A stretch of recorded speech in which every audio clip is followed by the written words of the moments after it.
Hello and welcome back to Ops with Void. I'm your host, Forgotten Void, and today we are going to go over the new mode, the Perilous Route. Uh, so I actually have a video recorded from the first week of PTS, and I will explain the difference, what happened between the first and second week. But also, we are going to use the Felix Schultz because I was told to use the Felix Schultz with a lighthouse build, not any other normal build, just a lighthouse build. So we went ahead and used a silver camo to be even shinier. So lighthouse build. No concealment. Instead, we're using steering gear modification. Uh, we have main battery reload for with our gun prop mod. So you want prop and steering if you're going to do lighthouse. So this is allows you to speed juke, and this allows you to turn juke. Then we have aiming system mods to be able to hit more accurately when our guns are on target. They want to bring you the main battery mod too for the traverse speed, and this is to keep your guns on target, but we're doing the aiming system mod. And then we have main battery armaments to keep our main batteries used. Um, so as for consumables, she has smoke, which is nice. So even though we're using um, what we're not using concealment, we still have a way to hide ourselves. It's speed boost and then defensive AA fire. So and then signals, all we're using is the consumables since she has plenty of consumables reduction and more HP because all destroyers want more HP. That's it. As for skills, so what we are doing is the first three skills are the same you would pick for any destroyer, for any maintenance, last stand, and survivability expert. But we're not going with concealment expert because I was told not to do full lighthouse build. Unfortunately, there's not a way to increase your concealment with uh, destroyers like there is for what's it for cruisers. Cruisers have it, but destroyers don't. Instead, what we are doing, we are going to go with priority target so we can see what's looking at us. We're using heavy ammunition so that our armor piercing does more damage. So straight 7.5 DPS. We are using Adrenaline Rush for more DPM, more DPM with main battery and more DPM. So where this is range, and then this is minus 5% reload time. And the reason why we are not going with Fearless Brawler is because we have smoke, and we're not going to be spotted all the time. Whereas this requires you to be out and to be spotted. And while it is nice, I'd rather not be spotted all the time. So, and instead of that, the range actually is needed because that puts us up to 15.1. So that actually puts us into light cruiser range. So, with that, and yeah, I guess you could change commander to someone else um, like Lucians there, but yeah, yeah. This is for the people who don't have Lucians. So with that, let's. Okay, so Perilous Route. I'm gonna talk. I guess I'll talk about it during the battle. So with that, we'll go ahead and hop into battle. So Perilous Route is very much like Ops. You have 7 players. We are tier 8 and tier 9. So this is a different kind of mixture. So you have the tier 8s and tier 9s together. Um, the tier 8s and since it's limited, then you don't have to have any balancing based on tiers. Tier 8 and tier 9 are pretty close together in balance anyways. The only difference is tier 9s gets heals on all cruisers, whereas tier 8s, most cruisers don't have a heal. This is actually one of the early battles I've tried, but they have 2 maps so far from what I've seen. There's 2 maps. In each map, the route is always the same. So the route is always the same, but the missions are there's several missions that randomly appear. The primary tasks, there's usually 2 to 3. The primary task, we have the main escort along the route. Then something will come up that stops the main ship, and you have to do it before it continues. And then you get to the end, and you have to destroy ships at the end. On the way, secondary task will appear. So we have in this case, we have secondary task of destroy enemy ships. Ensure the command ships arise with percentage HP. Now this means that whatever number on the right is how much you need to keep her alive. It goes anywhere between 30% and 80%. So you can have 50%, but it's between 30% and 80%. So the 80%, that's a tough one. You have destroy aircraft carrier. This is actually a pretty common one. Collect buffs left behind by the destroyed ships. If this secondary task does not appear, then there are no buffs that are left behind. And the last one, which is really hard to see, is destroy enemy forts in this one, in case. There are other ones, like there are the stations that you see in Newport, the observation stations or observation posts, whatever. You have to suppress those sometimes. The forts and the observation stations are not mutually exclusive. You can actually have both of them on the same mission, and they will actually be in the same area. And this is actually the first time I encountered the forts, so I did not know where they were spawned, and I found out the hard way by getting up close to them.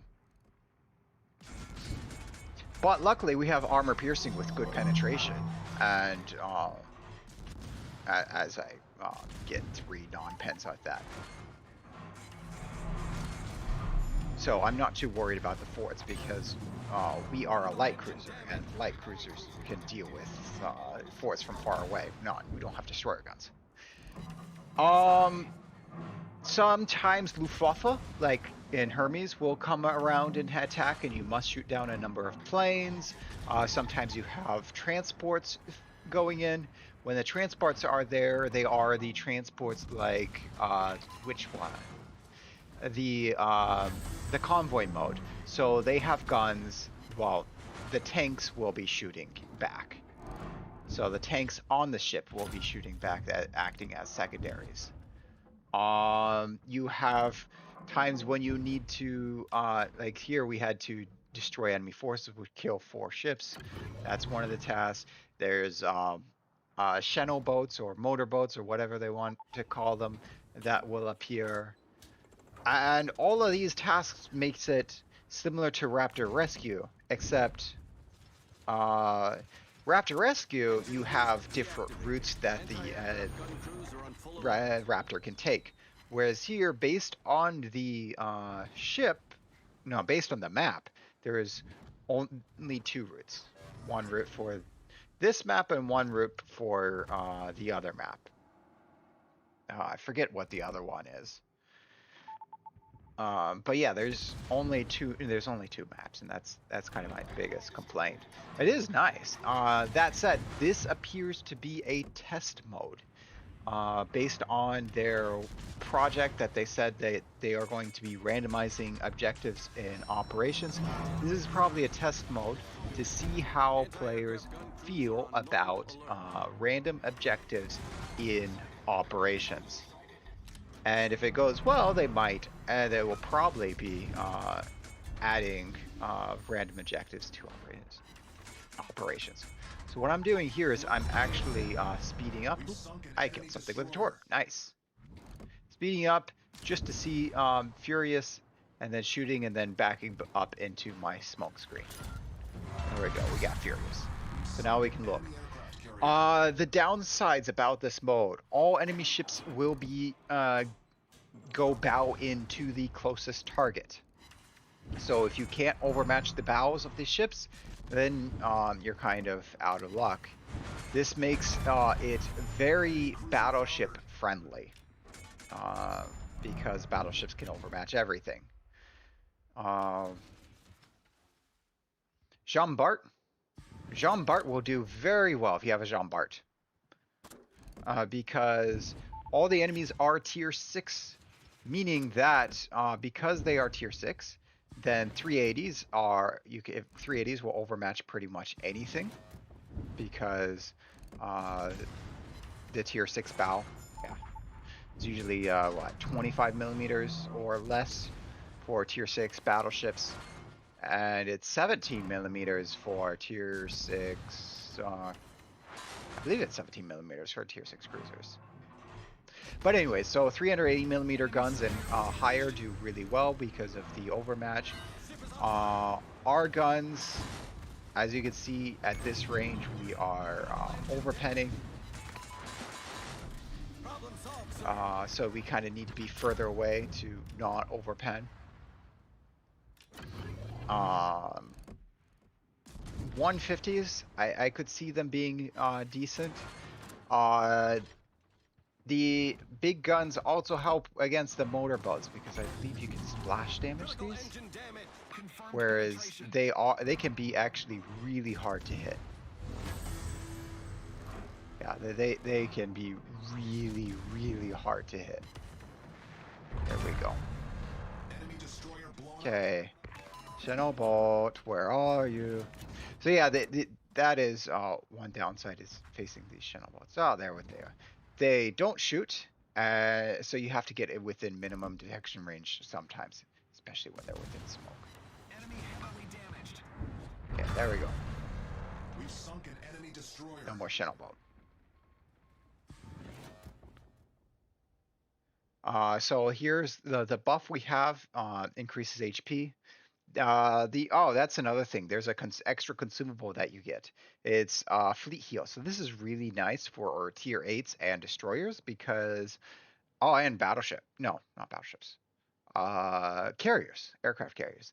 The heal heals everything. It's a really slow heal, but since everyone gets it, when everyone uses it at once, it actually works very close to a normal heal. So, you can either just be constantly healing coordinatedly, or you can do at everyone at the same time activates it for a nice large heal. Uh, Either way works. Carriers actually do decent in this mode because the enemies are all tier 6s. So you're facing ships 2 tiers lower. However, the ships you actually have decent AA.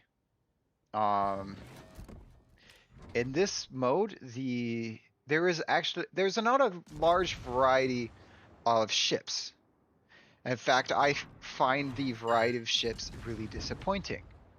It's like they took a look at all of the ops, said, "Aye, what tier 6 do we not put in these ops? Okay, we'll put those in these ops." So Warspite is not in any op. You might think, what about Nurai? Nurai has something. She has the sister ship, Queen Elizabeth. Warspite herself is not Nurai. Repulse, and then all the other ships came out after the ops came. Except for Pef, Prince Friedrich. Everyone just calls her Pef. She was not in she's not in any ops. And then all the other ships just came out after all the ops were created. So you have Ise, and then you have Repulse, and you have and Graf's Bay. Actually, Graf's Bay is probably the only ship that used to be in ops. Graf's Bay used to be in Hermes, and then she got replaced when Hermes went from tier 7 to tier she went from tier 7 to tier 8, Graf's Bay got replaced by Prince Eugen.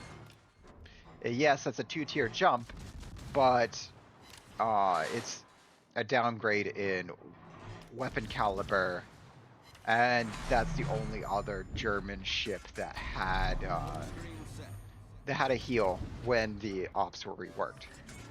So yeah, I forgot about Graphs Bay, but it's all these weird ships, and I'm not sure if they're just testing if these weird ships all work as enemies because they haven't been put in ops, or if these will actually be the main things, or if they're doing these because they're all best in something. Like I believe PEF is best in secondaries for that tier.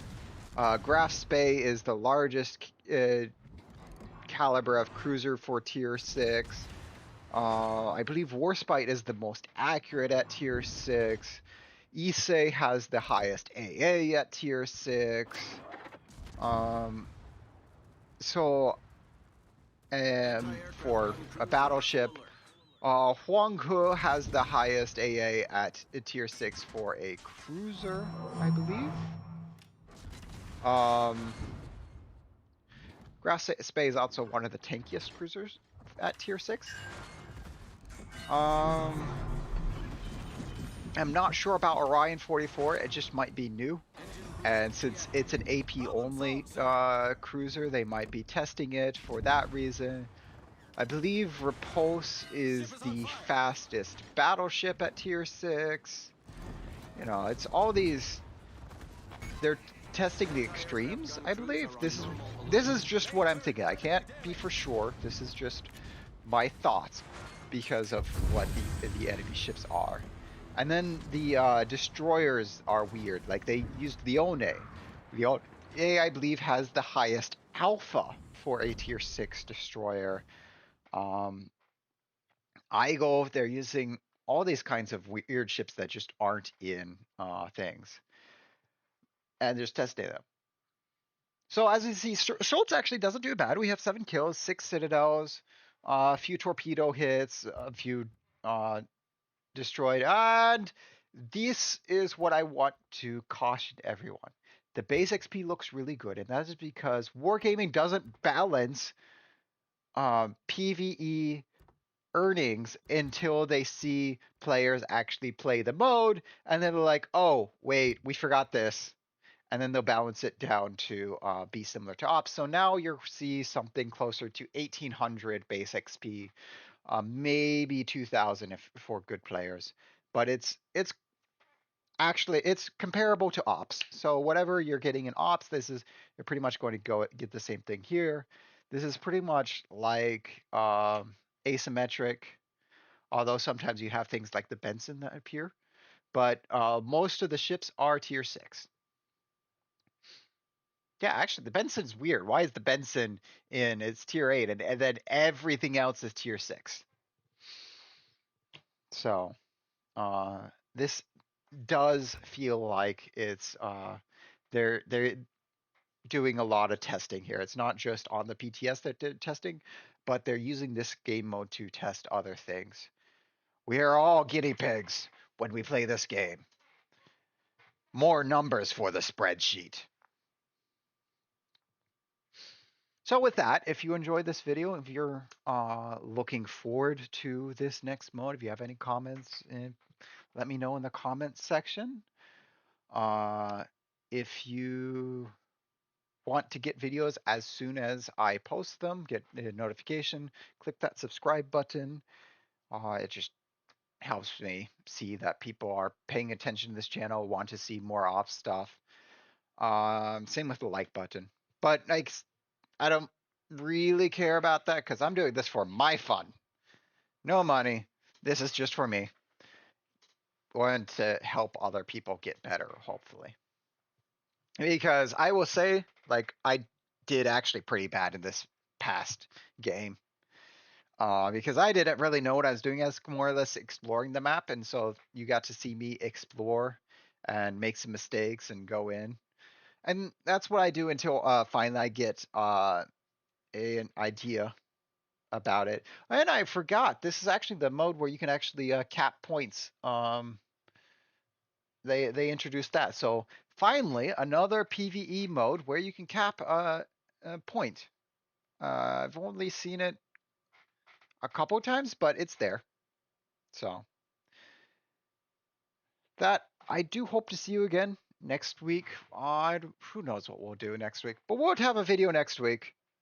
See you around.